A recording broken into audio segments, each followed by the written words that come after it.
Oke, jadi sekarang kita berada di depan Gedung Putih.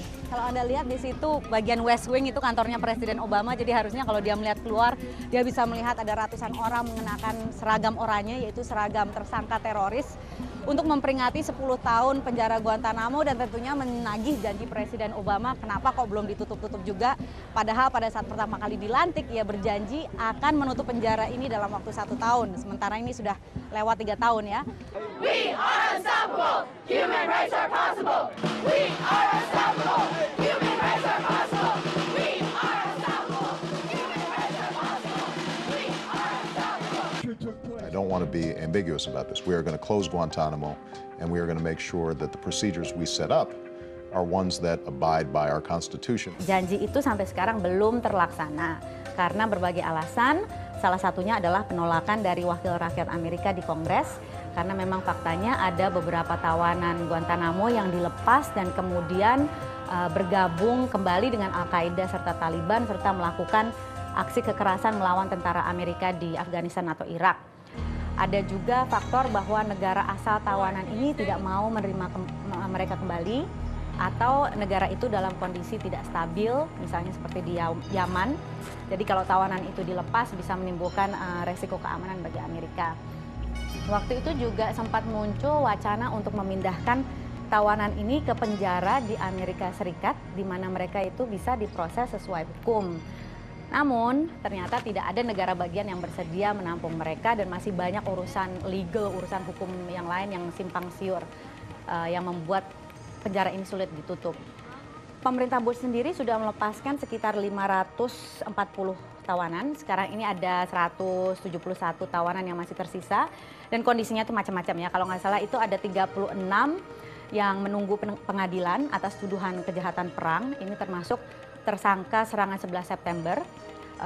Ada sekitar 46 yang ditahan untuk periode waktu yang tidak terbatas karena dianggap berbahaya, tapi tidak bisa dibuktikan bersalah karena kurangnya bukti atau alasan lain. Terus ada juga 32 orang yang sebetulnya ingin dilepas oleh pemerintah Amerika, tapi tidak bisa karena ditentang oleh Kongres. Dan sisanya itu kalau nggak salah 57 orang dari Yaman yang tidak dikenai tuduhan apapun, tapi tidak bisa dilepas karena Yaman sekarang sedang tidak stabil. Jadi memang kondisinya complicated. Kemarin itu ada jajak pendapat yang sangat komprehensif dari Pew Research Center mengenai persepsi terhadap warga muslim di Amerika. Respondennya itu ada lebih dari 1.000 umat muslim Amerika. 55% menjawab hidup di Amerika itu lebih sulit setelah serangan 11 September. Entah karena mereka mendapat pandangan curiga atau perlakuan diskriminatif atau dipersulit di airport dan sebagainya.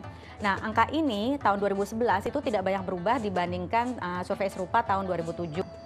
Dan yang juga menarik adalah bahwa sebagian besar, yaitu 56% warga muslim Amerika merasa puas dengan kehidupan mereka di negara ini. Dan ini itu jauh lebih tinggi dibanding publik Amerika umumnya yang hanya sekitar 20-25% merasa puas dengan kehidupan mereka di sini. Dan satu hal yang perlu dicatat juga kalau dari pembicaraan saya dengan para tokoh muslim Amerika, kesan yang saya dapat adalah mereka itu udah nggak mau lagi membahas masalah Islamofobia atau bahwa mereka itu korban diskriminasi. Justru sekarang ini ada semangat untuk menunjukkan bahwa umat muslim Amerika itu juga bagian dari masyarakat Amerika. Jadi mereka itu ingin menunjukkan slogan bahwa Islam itu agama yang cinta damai dan sebagainya itu dengan terjun langsung melalui berbagai sumbangsi ke masyarakat. Misalnya masuk ke politik, ke kegiatan amal, terus menjadi tokoh-tokoh di masyarakat dan sebagainya.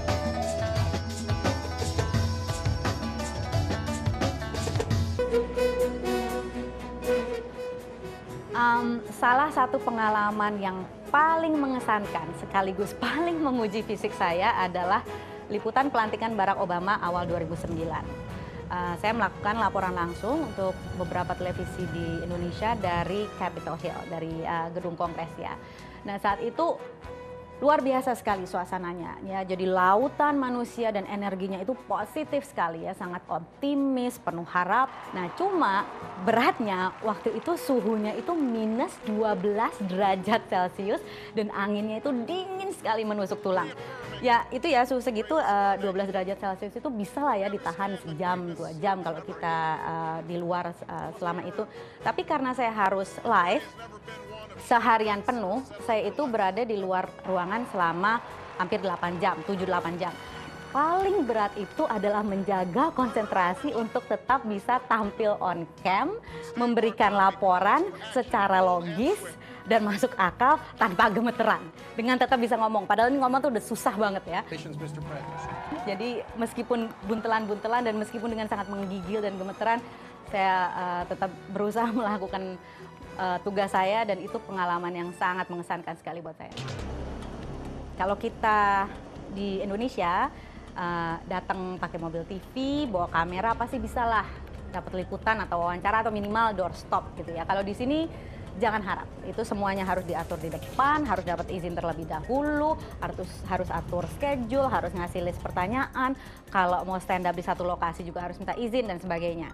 Nah kita nih yang kadang-kadang masih mental wartawan Indonesia, suka nekat colongan, syukur-syukur nggak diusir, kadang-kadang seringkali juga diusir. Selama 8 tahun saya jadi wartawan di Amerika dan 2 tahun sebelumnya jadi wartawan di Inggris, saya tidak pernah sekalipun ditawarin amplop. Nah ini saya syukuri karena ini berarti tidak ada godaan bagi saya untuk kompromi dalam hal integritas maupun harga diri saya. Pesan untuk jurnalis muda, baca, diskusi, kenalan, itu aja. Karena sebagai wartawan itu kan kita, we have the privilege, kita diberi kehormatan untuk mendapat akses informasi secara lebih cepat, lebih dekat, dan lebih dulu.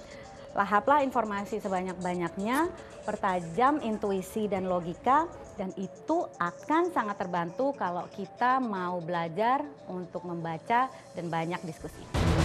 Bagaimana dengan penjara-penjara rahasia CIA yang tersebar di seluruh dunia?